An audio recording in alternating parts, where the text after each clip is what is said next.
Hello, welcome to another edition of the Stench of Truth.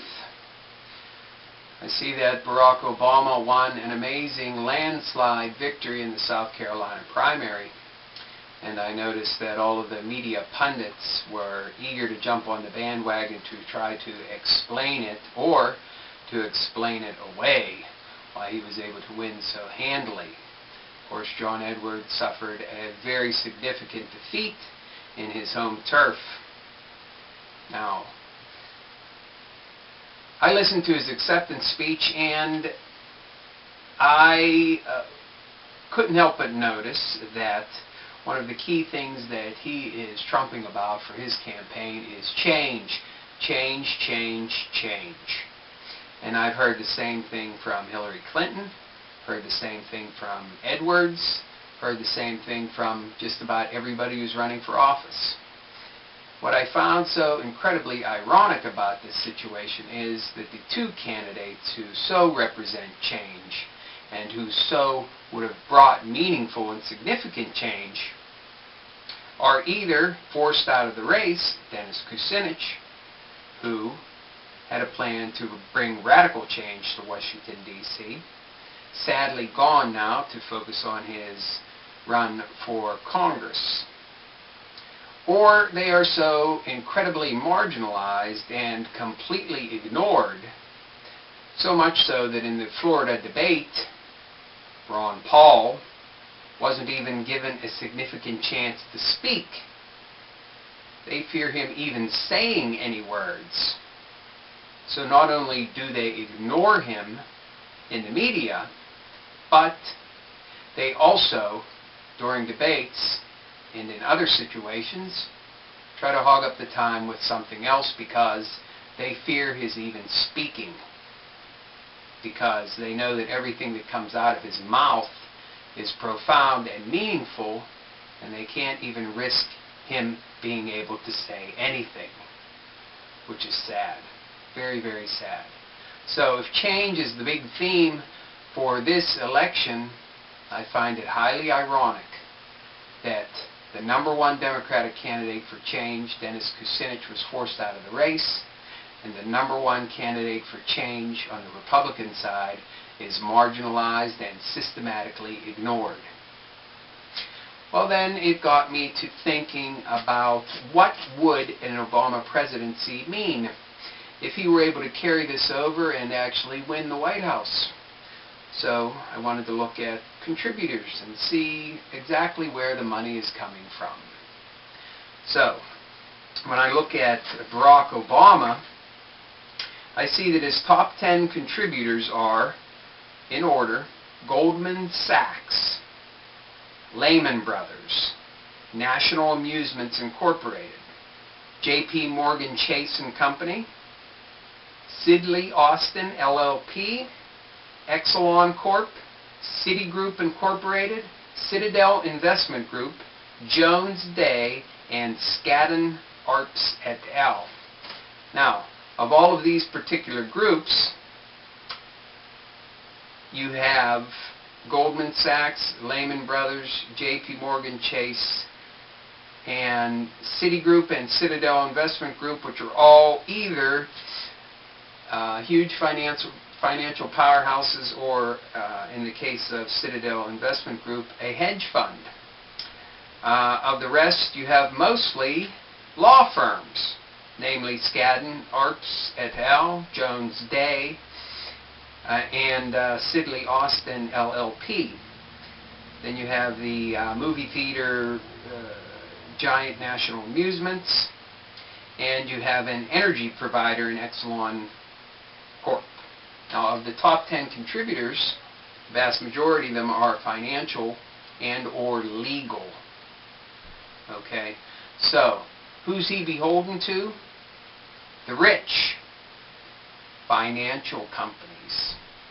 The same people who are paying their directors and CEOs millions and millions of dollars while they're systematically losing billions and billions of dollars in the mortgage flap that is still yet to hit its real stride. Namely Citigroup, which has already taken a significant amount of money from foreign companies in order to shore up its already flagging profits.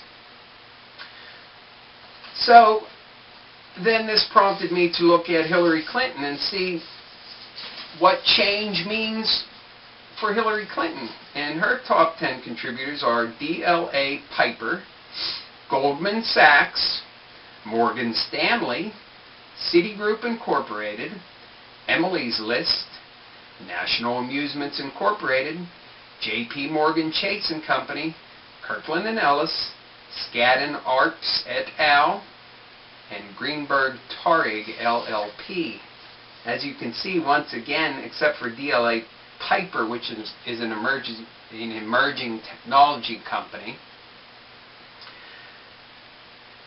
there is a significant presence of large financial institutions. This is who she is beholden to.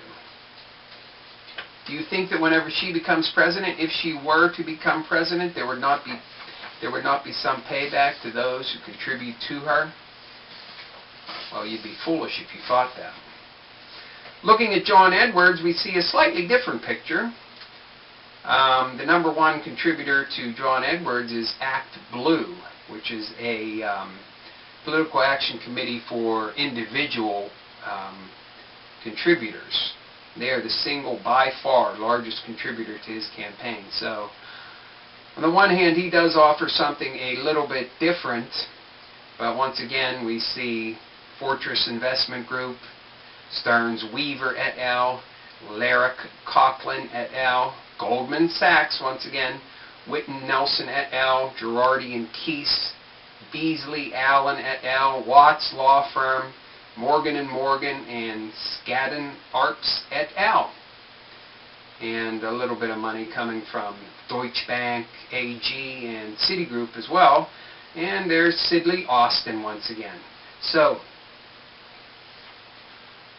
how much change are we really looking at when the same exact political action committees and the same giant financial powerhouses are backing these candidates for president? When you look at Ron Paul, and you look at his campaign contributions, you find out that almost 100% of his contributions are from individual investors. Nearly 100%. No giant political action committees for him. No. So, if people really wanted change, Ron Paul would be hitting the top of the charts in the polls, and Dennis Kucinich would still be in the race. If Barack Obama were to become president, it wouldn't mean anything different than anything we have right now. Same goes for Hillary Clinton. Edwards talks a big game, but after all, he's rich himself. So how much can he really be in touch with the common man? So really the only one left is Ron Paul. A couple of other things for this edition. I noticed that Israel has successfully handed off the Palestinian problem to the Egyptians, for right now at least. Very clever and resourceful they are. Blockade them in and seal them off and let them pour out into somebody else's country and let them be somebody else's problem. Well, I'm sure this is going to develop even further. You got to give Israel credit. They are very, very good. Ruthless, but good. And I have to say a fond farewell and rest in peace to Bobby Fischer, one of the greatest minds of the 20th century, IQ of nearly 190, who passed away, sadly, in his later years marginalized and hounded by the United States government, and some would say even went over the deep end into crazy territory. But still one of the greatest minds ever, so I say R.I.P. to Bobby Fischer. Thank you. Good night.